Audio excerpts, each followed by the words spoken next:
What's up, everybody? Welcome back to the Irregular Pioneer channel. I know it's been a minute since I uploaded. Don't worry, I'll be back.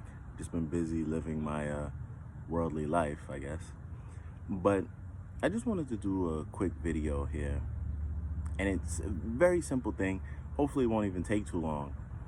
But I wanted to talk about two common sense reasons why Jehovah's Witnesses are a cult. Now, if you say that to most people, especially in America, they don't really think of Jehovah's Witnesses as a cult. And the reason being, they might have a relative or a co-worker or a neighbor who's a Jehovah's Witness, and they see them and they seem like, just regular people. So how could you consider them a cult? Well, when you talk to people about Jehovah's Witnesses and you want them to understand that they are part of a cult, there are only two basic things I think you really need to bring up.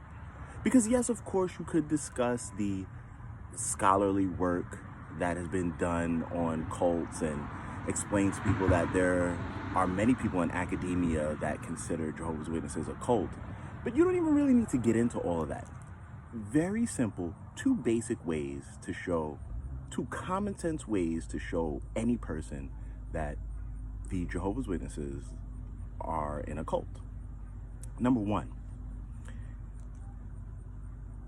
any group that asks people to cut off all contact with friends and family simply because they do not believe what that group teaches anymore is using cult technique. Period. And any regular person understands that. The only people who will disagree with that are people in a cult. Because if you're part of any kind of group, political group, religious group, whatever, and you don't agree with the teachings of that group anymore, and because of that, that group says, well, not only are you no longer part of us, but your parents can never talk to you anymore. Your siblings can no longer talk to you anymore. Your friends can no longer talk to you anymore. That's a cult. You don't even have to think too deep about that. And any rational person would acknowledge, yeah, that's a cult. Number two, any group that would ask you to kill yourself because of a very, very questionable doctrine on blood is a cult. I mean, let's think about this literally. Let's say you are a parent and you have a 6-month-old child, and that child is dying. And the only way to save that child is for that child to receive a blood transfusion. If you are part of a group that says, no, you cannot save your child, then you're in a cult. This isn't really too difficult to figure out, to think about, right?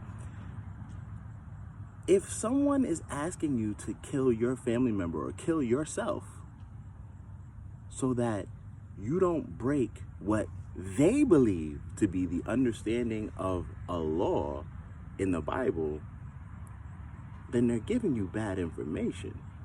And I could get really in depth and discuss why the Jehovah's Witness doctrine on blood is very questionable and why it doesn't really make sense. But if you explain it to any person who's not a Jehovah's Witness, they'll agree with you. They'll say, yeah, that doesn't make sense. It's very cultish.